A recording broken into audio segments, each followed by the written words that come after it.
Bueno, amigo, yo diría que el mensaje es bastante claro. Dile adiós a tu culo.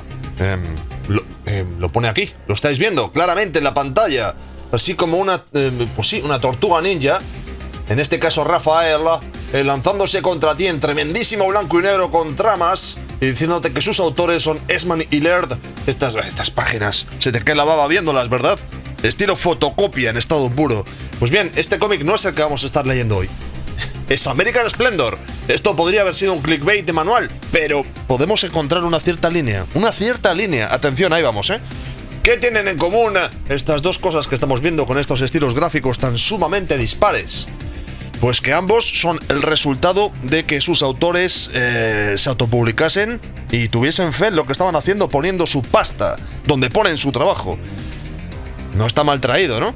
Y sin embargo son dos vertientes diferentes del mismo concepto. Por un lado tenemos la visión de unos nerds, ¿vale?, aficionados a los superhéroes, que desde ese círculo de los superhéroes y personajes de acción se lanzan a crear su propio producto y sin quererlo realmente, sin quererlo demasiado o sin buscarlo, vamos a dejarlo así, sin buscarlo excesivamente acaban consiguiendo el éxito porque sin demasiadas nociones han conseguido hacer el marketing perfecto y han creado unos personajes que desde el punto de vista de, pues eso, del merchandising, de la explotación comercial, pues son fantásticos. Todos conocemos a las Tortugas Ninja y sin embargo en American Splendor tenemos lo contrario. Vamos a hacer cómics que no tengan ningún tipo de sex appeal comercial. Vamos a hacer cómics que hablen de su autor, que sean historias cotidianas, sin grandes heroísmos, sino personajes con los cuales podríamos identificarnos perfectamente, además, y hagamos que funcione. Y de paso, por el camino, además, por una cuestión de suerte, crucémonos con uno de los dibujantes más importantes de la historia del cómic, sin duda alguna, y hagamos algunas de las páginas más recordadas de American Splendor, dibujadas por este tipo, que como veréis, pues tiene su estilazo, ¿no? De ahí es de donde sale este tomo que estamos viendo, que básicamente recopila las historias que hicieron juntos Harvey Pekar, este tipo que estáis viendo aquí con pinta de neurótico, porque un poco neurótico es, y Robert Crumb, este tipo con pinta de neurótico, porque todos sabemos que Robert Crumb pues es un tremendísimo neuros, obsesionado con las mujeres, además sospechosamente con este tipo de cara. A Robert Crumb se ve que le gustaba un perfil de mujer que era algo así como... Imaginemos a Sofía Loren, ¿vale? Sofía Loren sin demasiado maquillaje, fuerte, grande, encarnada, ¿sabéis? Sí, ¿sabéis? Pues se ve que algo así es el modelo, una mujer que castiga poderosamente y hace que Robert Crumb pues diga, oh Dios mío, haz conmigo lo que quieras. American Splendor, amigos. Esto es cómic independiente, esto es cómic de autor, esto es absoluto. Yo he de decir que esta es la segunda vez que me leo estos cómics. La primera vez me los leí hace unos cuantos años en inglés y no terminé de conectar mucho. No me terminó de gustar. O sea, estaba bien, pero no me terminó de gustar. Y os voy a decir por qué. Tengo la respuesta, he llegado a la conclusión. La conclusión es que me leí estos cómics por Robert Crumb. Claro, a ver, vemos estas páginas y decimos, a ver, evidentemente Robert Crumb es un dibujante con un estilazo increíble y cuyos cómics, Mr. Natural, Mr. Snoid, millones de cómics, las historias que tiene basadas en historias del jazz, por ejemplo, cosas así, increíble. Tiene muchísimos cómics buenos, es un tío que, en fin, no os voy a descubrir a Robert Crumb, ¿no? Sin embargo, al ver un cómic dibujado por él, de alguna manera tu mente... o mi mente, vamos a, no voy a hablar de vosotros, hablaré de mí, que soy el lector en este caso. Vosotros podéis escribirme en comentarios si estáis de acuerdo. En mi caso, de alguna manera yo quería que este cómic fuese un cómic de Robert Crumb tan bueno como los cómics que hace en exclusiva como autor Robert Crumb, y sin embargo, aquí él es un 50% de la ecuación, o menos de un 50%, porque esencialmente la mente que está detrás... el creador de las ideas, la perspectiva, la sensibilidad es Harvey Pekar. Entonces ahí es donde yo no terminé de encajar mucho. Incluso cuando vi la película hace ya bastantes años, cuando salió de American Splendor, tampoco terminé yo qué sé, es como que mi mitomanía me llevaba hacia Robert Crumb y no hacia Pekar. Y ahora que me lo he leído con más tranquilidad y con más años, muy importante los años, me ha gustado mucho más y es que tiene joyitas. La verdad es que tiene ahí un punto muy muy chulo, amigos. En fin, Harvey Pekar, este tipo que veis aquí, pues es un tipo que vive en Cleveland. Además, eso de entrada me gusta, porque si os fijáis, una frase recurrente que hago yo en el canal es que todos los cómics pasan en Nueva York. Nueva York, Los Ángeles, en sitios con glamour, París, ahí Londres, siempre en las ciudades importantes, metropolitanas, donde las cosas suceden, ¿no? Sin embargo, este tipo se mueve desde Cleveland, que bueno, a ver, Cleveland pues es una ciudad importante, digamos, de Estados Unidos, pero pertenece a esa zona medio oeste y tal. No tiene glamour, no tiene, es un sitio de currantes, es un sitio de gente normal, como tú y como yo. Y ahí es donde encaja Harvey Pekar, que es, esencialmente, es el tipo corriente.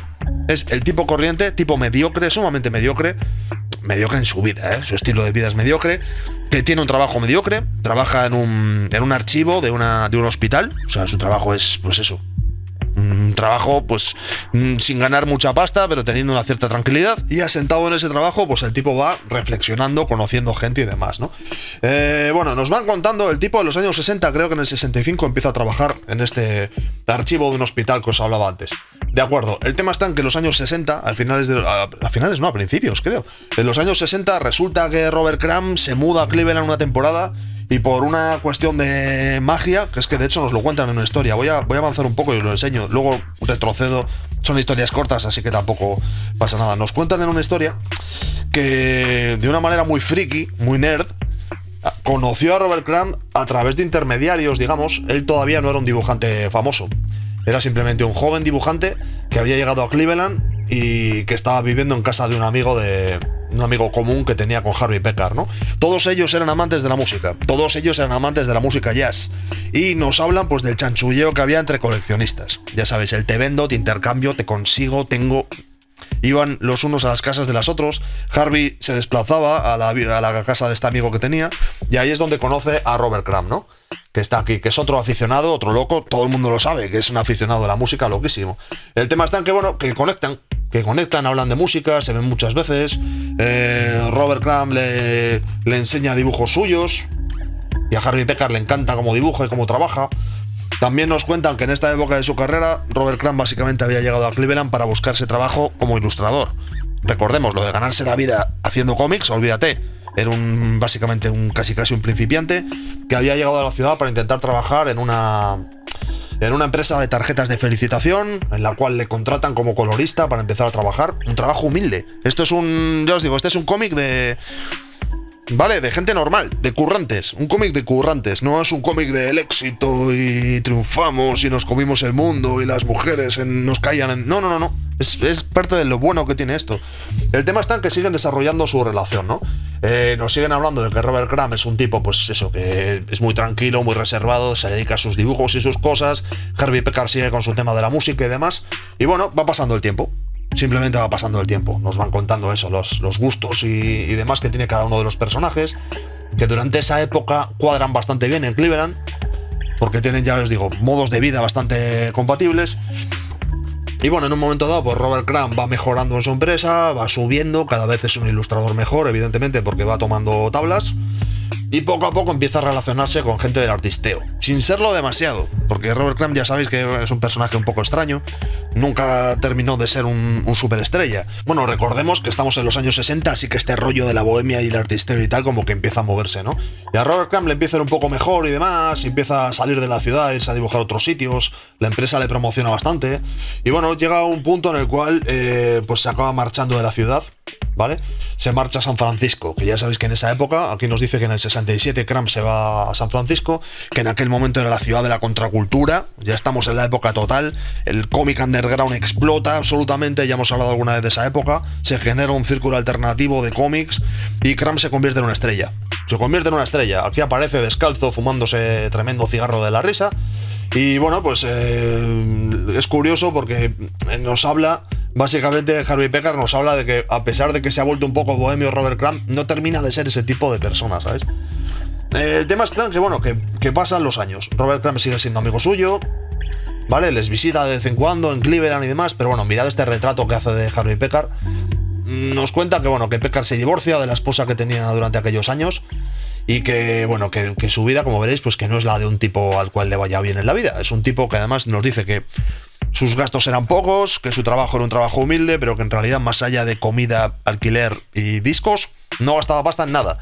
Este es vuestro amigo que se gasta todo el dinero en cómics, vuestro amigo que se gasta todo el dinero en discos o en cualquier fricada. Este tipo es. Él compra cartas de Magic, tiene la camiseta con agujeros, pero no le faltan cartas. Es ese tipo, ¿vale? En otra época histórica, pero bueno. El tema es que nos cuenta después que a raíz de estas cosas llega los primeros 70 o algo por el estilo, más o menos, van pasando un poco los años y llega un punto en el cual, pues nuestro amigo Pekar dice, mira, voy a escribir unas historias, estoy motivado para escribir unas historias, yo creo que puede estar bien. El medio del cómic, de hecho, nos lo está contando aquí.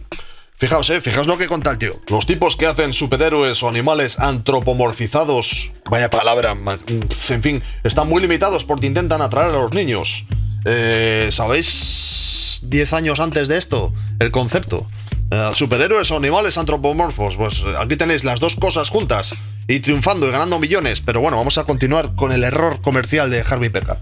Están muy limitados porque intentan atraer a los niños y los que hacen underground han abierto nuevas temáticas, pero aunque tienen mucho potencial sigue habiendo un montón de cosas que no pueden hacer.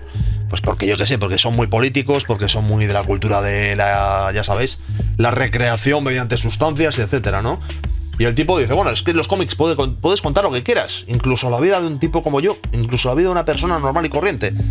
Incluso esa pequeña épica de que no haya nada de épica. Y así es como el tipo empieza a escribir sus guiones y se los enseña a Robert Crumb. Y Crumb le dice, joder, pues me gustan. Pues es que me gustan. Y acaban hablando entre ellos y acaba dibujando unas cuantas historias suyas y empieza a publicar con un ritmo muy regular sus cómics con Robert Crumb y con otros muchos dibujantes a lo largo de los años, ¿no?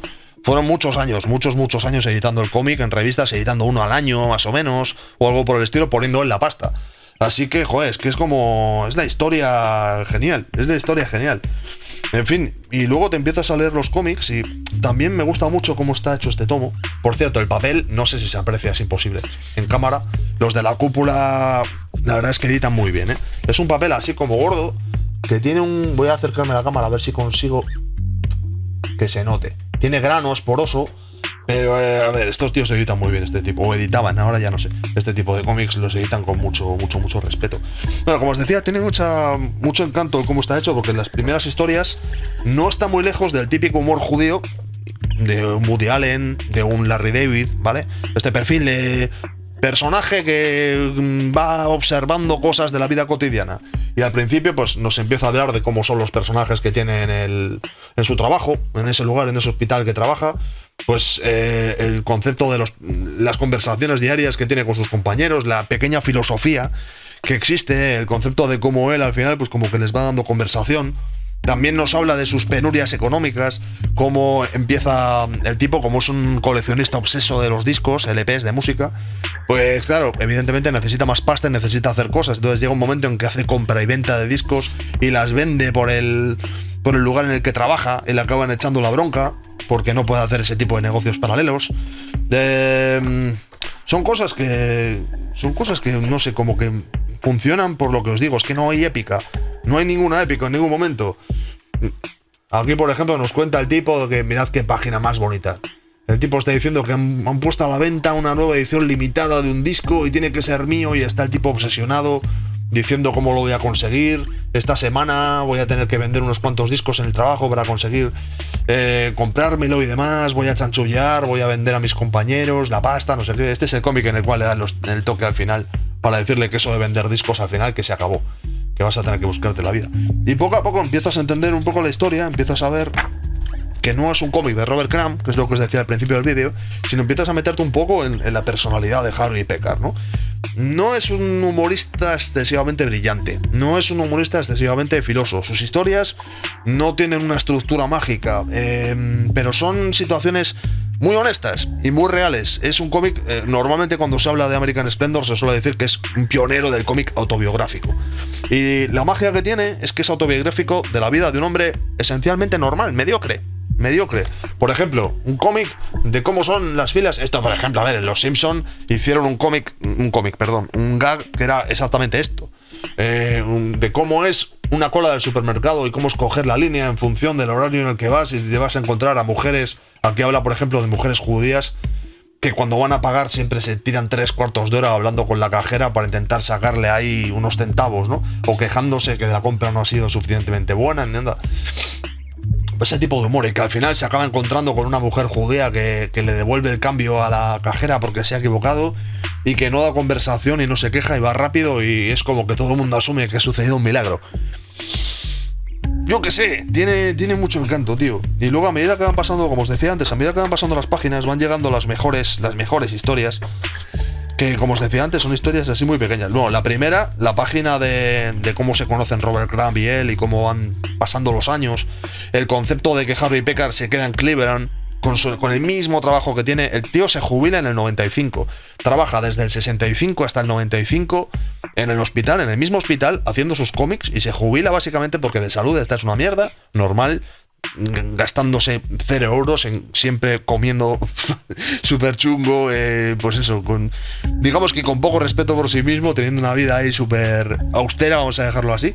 Y cuando se jubila, el tipo se jubila porque tiene la salud hecha un Cristo, porque tiene problemas de salud, porque tiene problemas de depresión. El tipo de salud mental no debía estar muy bien. Y mientras tanto es cuando Robert Crumb poco a poco va construyendo su carrera, se va construyendo, pues eso, esa figura de estrella del underground, y al final se acaba convirtiendo en una estrella de los cómics con muchísimas ediciones en todos los países, ¿no? Y él mientras tanto se mantiene en su Cleveland, escuchando su música, escribiendo sus cómics y demás, y sin embargo su conexión sigue funcionando. Su conexión sigue funcionando, y cada cierto tiempo siguen pues eso, colaborando y haciendo cómics nuevos, ¿no? Aquí, por ejemplo, esta historia es increíble. Y esta creo que es muy trasladable al día de hoy. Aquí nos está contando cómo dejé de coleccionar discos. Esto lo podéis llevar a cómo dejé de coleccionar videojuegos, cómo dejé de coleccionar cómics, cómo dejé de coleccionar cualquier cosa coleccionable, que si os fijáis ahora mismo, en 2025, a ver, estamos ante una epidemia de coleccionistas de mediana edad. O sea, es como... A ver, vamos a ser honestos. Estamos en una época del consumismo y el capitalismo representado en fetiches de plástico, ¿vale? En cosas que puedes tocar. Peak en la historia, máxima en la historia. Y es que realmente se puede trasladar muy bien a esta historia, que no sé exactamente, en algún sitio pondrá la fecha, seguramente en el final, pero supongo que sea una historia de los 70 o... ¿Vale? No creo que llegue a los 80. Y el tipo dice, bueno, yo creo que desde que era niño siempre he estado coleccionando algo. Al principio cómics, luego revistas sobre deportes, y después me dio por los discos de jazz. Al principio, y durante mucho tiempo, resultaba saludable. Amaba el jazz y lo escuchaba atenta y analíticamente. Es decir, es como si se comprase sus libros o sus cómics y los leía, se los compraba para leérselos. Durante mucho tiempo coleccioné de una manera racional. Solo compraba discos que disfrutaba escuchando o que tenían una gran carga de significado. Era un casual, hay que reivindicar al consumidor casual de cultura, ¿no? El tipo compraba solo lo que consideraba que eran clásicos que había que tener, o cosas que disfrutaba leyendo, que una cosa no quitaba a la otra. Pero poco a poco entra en el lado oscuro y dice, me volví obsesivo, empecé a comprar discos que sabía que casi nunca escucharía solo por su valor como coleccionista. Y la cosa cada vez fue a peor. Empecé a recibir listas de subastas. No existía eBay cuando aquello, pero esto llevarlo a cualquier plataforma actual de compras y ya está. Y el tipo dice, me estaba gastando todo mi dinero en discos que apilaba sin escuchar. ¿Sabéis? La pila de lectura y todas esas movidas que se hablan tanto en los canales de YouTube. Pues es básicamente lo mismo. El tipo dice, apilaba sin escucharlos. A la hora de comprarme la hamburguesa o ir al cine tenía que pensármelo 2 veces, porque mi consumo principal era mi hobby. Y hasta el punto de que llega, como os contaba antes, a vender los discos, de no tener espacio. Esto hemos hablado muchas veces. Por cierto, no tener espacio en casa, llegar con material nuevo a casa y tener las estanterías repletas de material. Este cómic está extraído, alquilado en la biblioteca. ¿Sabéis? Es la cura. La biblioteca es la cura. Tengo que hablar un poco de la biblioteca porque me ha prestado el cómic, y aunque ellos no lo sepan, hay que reivindicar un poco, ¿no?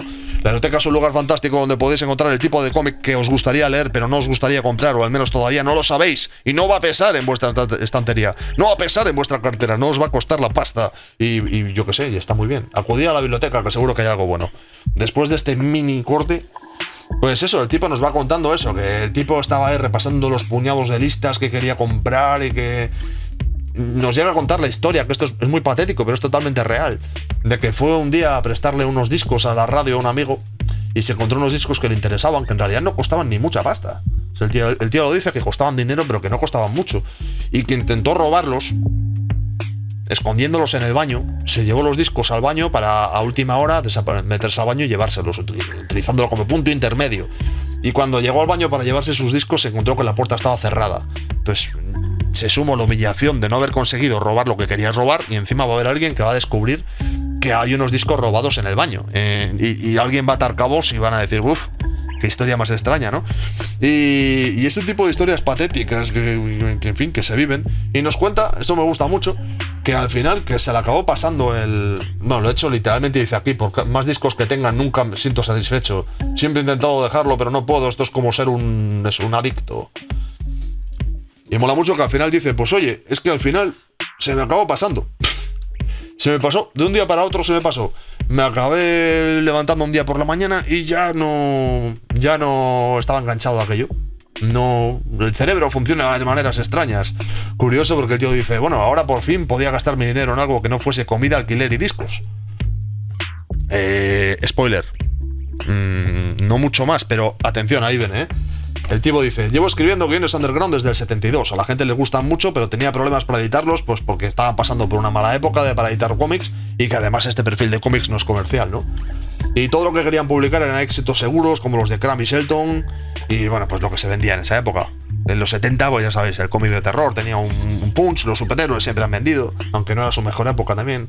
Así que de repente tenía toda la pasta que no me gastaba en discos, y bueno, aún estaba revendiendo discos en el trabajo, así que decidí, vivo una vida, fijaos en esto, vivo una vida sencilla y barata, no tengo coche y no gasto mucho en comida, para cenar me conformo con un par de salchichas y patatas fritas. Claro, eso acabó con su salud hecho un Cristo, pero aparte, el tipo dice, así que empecé a preguntar cuánto costaba un comic book, editar un comic book, cuánto costaba, y descubrió que en un año de trabajo podía ahorrar lo suficiente para publicarse un cómic. Así que decidió pues que iba a poner la pasta y que iba a editarse sus propios cómics ahorrando un cómic al año con todo lo que había ahorrado. En lugar de comprarse discos, editaba los cómics. Esos cómics se convirtieron en un éxito mundial como las Tortugas Ninja, y en un fenómeno que acabó convirtiéndose en películas de tremendo éxito que arrasaron entre los niños. Bueno, hubo película en 2006, American Splendor, que a nivel de crítica, rollo indie y tal, triunfó bastante, pero desde luego no fue un macro éxito, y se convirtió en un cómic de culto y es referente dentro del concepto de la autoedición y sobre todo el concepto de la autoría de cómics. Pero para nada petarlo, el tío no dejó, en ningún momento dejó su trabajo, ni vivió de hacer cómics. El tipo se convirtió precisamente en el ejemplo de... Joder, ¿cómo decirlo? Es que del el buen sentido de la palabra mediocridad. Es un ejemplo mucho más cercano a la realidad que podamos encontrarnos actualmente, ¿no? Porque si te pones a pensarlo, nosotros vivimos en la época de las redes sociales. Todos los que estáis mirando ahora mismo a la pantalla conocéis artistas, músicos, escritores, autores de cómic, aspirantes actores, hacer cualquier cosa mínimamente creativa que necesitan exponer que está funcionando. En redes sociales no puedes exponer la mediocridad o el día a día, no puedes exponer bueno, he estado por la mañana en mi trabajo administrativo y he ido a comer una pizza. No puedes poner eso. Estamos ahora mismo en una época como de exposición máxima, ¿no? Pues eso, del muéstralo, proyéctate, y a base de proyectarlo lo puedes acabar consiguiendo, pero que se vea por el camino que aunque no lo estés consiguiendo, lo estás consiguiendo, ¿sabes? Entonces es como que una visión del autor tan honesta contrasta. En esta época ya debía ser chocante, porque al fin y al cabo es estadounidense y en Estados Unidos gustan mucho los relatos de éxito, pero en 2025 leer algo así, de verdad que es que tiene mucho encanto, o sea, es como el lado oscuro que no te están contando, precisamente cuando eres muy joven, ¿sabes? Cuando eres adolescente o eres ahí un veinteañero o lo que sea, estás en esas primeras épocas, todo el mundo sueña ahí con lo más grande, con el éxito, en el futuro todo será mucho más coloreado y demás, y sin embargo, encontrarte con algo así le da una perspectiva fantástica, ¿no? Las historias que se encuentra con sus compañeros de trabajo y demás, las historias, después te habla de repente, en esta historia te habla de una compañera de trabajo que tenía que perdió a su marido 10 años antes de la narración y que estaba loca, te empieza a hablar de sus pequeñas locuras, de cómo a veces se iba de su oficina los días que hacía calor y trabajaba en las escaleras, de otros días que se echaba la siesta en un descampado, en un trozo de hierba, en un solar que había al lado de la parada de autobús, de sus extravagancias cotidianas, que hacía que tuviese un montón de encanto en que todo el mundo la conociese, pues un poco como la chiflada del trabajo. Y bueno, y al final acaba pues recordando que la trasladaron y que todo el mundo acabó echándola de menos. Relato que no tiene grandeza por ningún lado, pero que ahí está, ¿no? En ese tipo de encantos. Bueno, a ver, alguna más. Es que esta es buenísima. Es que, joder, por ejemplo, desde 2025, vamos a leer esta. Esta es brutal. Está Harvey Pekar hablando con un tipo, ¿vale? Y el tipo le dice, ¿sabes que ayer gané $800 con una llamada telefónica? Y Harvey Pekar dice, $800 con una llamada, increíble. No me preocupa el dinero, dice el otro tipo. No necesito mucho. Mi hijo es ya un adulto y tengo un trabajo estupendo. Lo importante es el intelecto, leer, estudiar. El dinero no importa. Pero por una vez en la vida me gusta demostrar a esos listillos que no lo son tanto, que puedo ganar tanto dinero como quiera. ¿Sabéis? ¿Os suena? ¿Habéis visto esto alguna vez en un short o en una story o en un algo? Vale. Harvey Pekar dice, sorprendente, $800, así de fácil, dime cómo lo hiciste, a mí también me gustaría poder hacerlo. Y el otro tipo dice, no puedes, porque eres un ignorante atado al pensamiento tradicional. Para ser como yo tienes que saber cómo romper las ataduras. No eres un pensador lógico, no puedes clasificar a la gente como hago yo. Crees que puedes, pero no puedes, eres bueno con las sensaciones, los sentimientos y todo eso, pero no puedes analizar. Me fijé en Irán, me fijé en Afganistán, le eché un vistazo al mercado del oro en Londres, una llamada a mi agente de bolsa y $800. ¿Sabéis? Hay un tipo que básicamente está vendiéndole la moto de que es un jugador de ajedrez en la vida, porque seguramente hubo algún movimiento que aleatoriamente le salió cuadrado y ganó 800 pavos. Pero le ha vendido la moto de como si fuese un coach. Este tipo, si esto hubiese existido en la época de Instagram, sería un coach vendiéndote que tienes que romper tu manera de pensar en la vida para acabar ganando pasta con un proyecto innovador que haga que la gente rompa sus barreras mentales. Que esto es algo que también Robert Crumb en solitario en algún cómic lo toca, especialmente en Mr. Natural, que ya veremos algún día, lo toca bastante, ¿no? Ya os digo, es que son estas cosas. Aquí, por ejemplo, nos habla de un amigo que tiene, que es un gorrón. El tío está diciendo, bueno, nosotros estamos con nuestra vida austera y de repente algunas veces nos visita un amigo que es un tipo con muy buena conversación, es buena gente, siempre además tiene historias para contar y entretiene, pero es un gorrón. Siempre aparece a la hora de la cena para ser invitado a cenar. Siempre que aparece y da conversación o pregunta por alguien es porque quiere algo, porque quiere... Esas cosas hay cotidianas y está muy bien desarrollado. La verdad es que ya os digo, tiene un punto tan creíble, esa es la palabra. Tiene un punto tan creíble este cómic que es que va perfecto. Es que funciona increíble. Y además es que también lo estaréis viendo en pantalla. Robert Crumb se nota mucho que conoce personalmente a Harvey Pekar y que son amigos.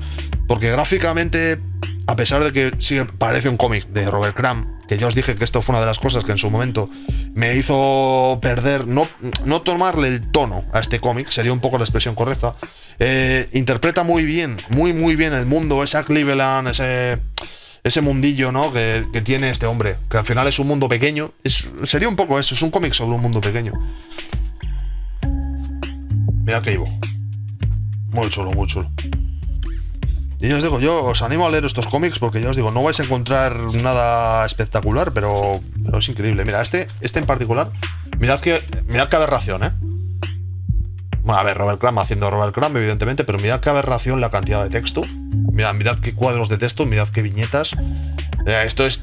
A ver, pero luego te pones a leerlo y el tipo está contando, a ver, lo voy a contar muy rápido. No voy a leer todo esto porque es una barbaridad, ¿no? Es que es una historia en la cual han comprimido mucho texto. El tío está contando que conoció a un tipo, que conocía a no sé quién, que bueno, que la cosa es que le recomendaron para una revista que debía tener una tirada nacional en Estados Unidos, el Village Voice. Y bueno, la esposa del editor debió ver alguno de sus cómics que le había gustado y lo recomendó, ¿ok?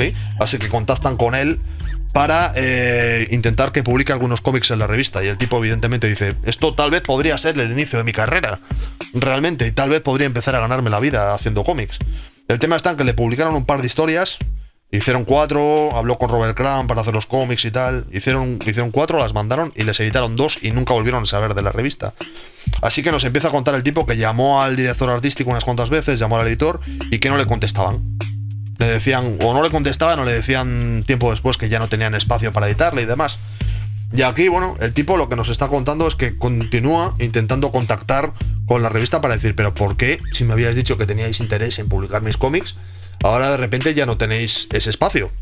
Si realmente los cómics que hemos mandado son buenos y ¿sabéis lo que quiero decir? Son buenos y teníamos quiero decir, ¿qué es lo que ha sucedido, no? Y bueno, poco a poco el tipo lo que va entendiendo es que al final su posicionamiento, digamos, su posicionamiento no ideológico ni nada así, sino su posición de ser un autor sin glamour, como que hace que no tuviese gancho para ser enganchado por esta revista. Y también el concepto del que al final incluso simplemente lo que había pasado es que le había hecho gracia a una persona, que era la mujer del editor, que había dicho, echado un ojo a los cómics de este tipo, pero que lo habían desechado como si fuese un recurso sin más, ¿sabéis? Y aquí, básicamente, lo que nos está contando todos estos bloques de texto es la diferencia que existe entre la perspectiva de un gran editor, de una gran revista que tiene una tirada muy grande y mueve mucha pasta, y el pequeño autor que está intentando editar, pero que tiene que trabajar en el archivo de un hospital y que come salchichas y patatas fritas todos los días. La diferencia que supone para unos simplemente el darse un capricho o hacer un favor a alguien con respecto a cambiarle la vida a un autor que está intentando salir un poco, ¿no?, de esa posición. Claro, evidentemente todo este texto le da mucha perspectiva, le da mucha más riqueza a lo que está pasando, pero bueno, yo os lo cuento así muy resumido. Y bueno, al final, como veréis, el tipo dice, bueno, pues al final acabé superando esta historia de resentimiento, escribiendo este guión, que es lo que suelo hacer con las cosas que escribo. Pues cuando algo me importa, escribo un guión. Le da la vuelta, lo mira en el espejo. Mira qué dibujo más bueno. Además mola mucho porque estas últimas de Robert Crumb están hechas como con estas tintas potentes. Esta historia es buenísima también. Esta historia es brutal, también es muy buena. Aquí está continuando con la historia del gran editor. El tipo está pensando. Lo que pasa es que aquí está como narrado a otro ritmo. El tipo dice, bueno, la mujer del gran editor nunca me respondió y creo que no iba en serio. Seguro que solo quería, pues eso, que le regalase un ejemplar de mi cómic firmado, o que, bueno, que en realidad no he sido más que un artista de usar y tirar, ¿no? Y el tipo va pensando, bueno, y si me hubiera hablado en serio, y si hubiera publicado y hubiese acabado vendiendo bien y hubiese acabado pudiendo dedicarme a hacer cómics, ¿cómo si hubiese sido mi vida, no? Y el tipo se va a pensar, ¿hubiese sido eso importante para mí? Claro, ahora ya está la perspectiva, entre comillas, del perdedor, ¿no? Que eso tiene como mucho punto en este caso. El tipo dice, vale, ¿hubiese sido importante para mí? El tío dice, estaría bien no tener que levantarse cada mañana para ir a trabajar, poder leer o trabajar en guiones y artículos cada vez que sintiera la necesidad de ello. Esto es un poco, si lo llevamos a 2025, sería un poco el, yo que sé, joven influencer o la persona que hace vídeos de YouTube, ¿no? Que está fantaseando con, ¿te imaginas no tener un curro, no tener que estar ahí peleando con pagar el alquiler o con tener pasta tal y dedicarte 100% del tiempo a hacer esto? En realidad se trata un poco de llevárnoslo a la dimensión que toca, ¿no? Vale, pero el tipo sigue pensando, fijaos, claro que en ese caso ya no estaría en la lucha. Claro, viviría en una especie de torre de marfil, viendo pasar la vida en vez de formar parte de ella.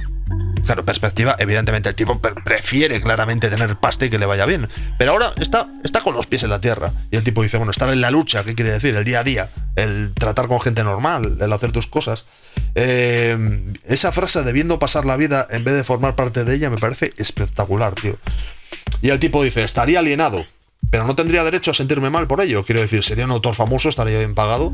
¿Qué derecho tendría a quejarme de nada? Sería como, oye, yo soy un youtuber, no yo, me estoy poniendo en el caso de un youtuber, ¿vale? Que tengo ahí mis 2 millones de suscriptores, gano bien de pasta, ¿vale? No puedo salir mucho a la calle porque me dan la chapa con sacarse fotos conmigo y demás, pero no tendría derecho a quejarme. Quiero decir, soy famoso, gano pasta, estaría alienado porque no podría salir de casa y todo el tiempo estaría pensando en crear nuevos contenidos que tuviesen éxito, y en cuanto hubiese uno que no lo petase tanto, me deprimiría seguramente, pero bueno. Y el tipo dice, quizá mis escritos se resentirían, serían peores. Ahora mismo, siendo una persona normal, tengo un punto de vista único. Soy escritor, pero en muchos aspectos tengo una óptica de currante. No podía ser de otra manera porque todos mis trabajos han sido del montón. Mis trabajos, entiende, los que le dan de comer. Y el tipo, bueno, pues compra unos panecillos y sigue pensando. Igual estoy exagerando, mientras esté vivo seguiré escribiendo cosas interesantes sobre mis encuentros con gente interesante.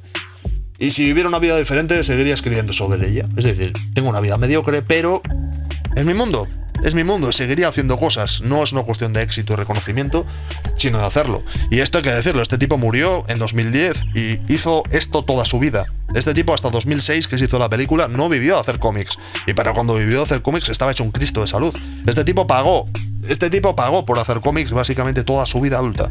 Toda su vida adulta. Lo que estáis viendo aquí no es el lloriqueo de una persona que después se hizo millonaria. Esto es absolutamente real. Y el tipo dice, bueno, seguiría siendo una vida tan interesante. Bueno, sería demasiado sosa. Pero ¿cómo me conozco? Dice el tipo. Sé que siempre encontraría algo sobre lo que escribir, porque al final, pues, las inquietudes, ¿no?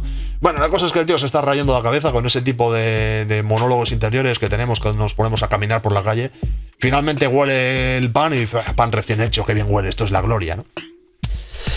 Tío, yo qué sé, está muy bien, es que está muy bien, son las pequeñas cosas, es un cómic con esos pequeños detalles, y si ya encima le sumas el dibujo, que es ese dibujo épico de Robert Crumb, pues como que tiene mucho flow y me encanta esa narrativa de la persona mediocre.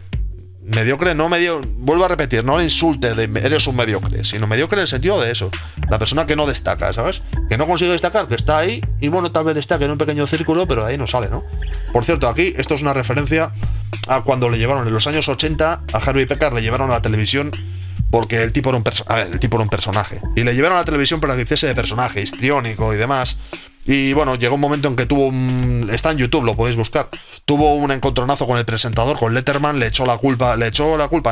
acusó de no tener valor para hablar de manera crítica sobre General Electric, que debía haber hecho la empresa energética americana, que debía haber hecho algún abuso de poder o algo así en Estados Unidos. Y básicamente le dijeron, Harvey, te hemos dado 1000 oportunidades de trabajar aquí en la televisión y de petarlo aquí, pero te empeñas en destrozarlo todo con tu forma de ser, no vas a volver a la tele nunca más y demás, ¿no? Claro, aquí el tío está contando, sabía que llegaría mi hora y que por fin, lo que yo te diga, si hace un par de años cuando era archivista me llegan a decir que llego a estar en la televisión como invitado, el tipo seguía trabajando en el archivo cuando estuvo en la tele y no dejó el trabajo, En fin, me ha encantado esta lectura. Muy recomendable, muy recomendable American Splendor. Además es que es una perspectiva de cómic distinta. La historia de triunfo, que a mí yo soy muy fan de las Tortugas Ninja, quiero decir, a mí me gusta. A ver, objetivamente soy más fan de esto que de esto, pero la historia de dos tipos en un pequeño garaje, en este caso no, en un pequeño estudio que se juntan y apuestan por sus personajes y sus cómics, se autoeditan y acaban en el éxito más absoluto, o la historia de un tipo que hace lo que quiere hacer y no deja de hacerlo. Ustedes verán. American Splendor. En fin, ¿te ha gustado o no te ha gustado? ¿Lo he hecho bien? ¿Lo he hecho mal? Este ha sido un vídeo ha tenido un ritmo distinto a los demás, pero creo que no viene mal de vez en cuando, ¿no?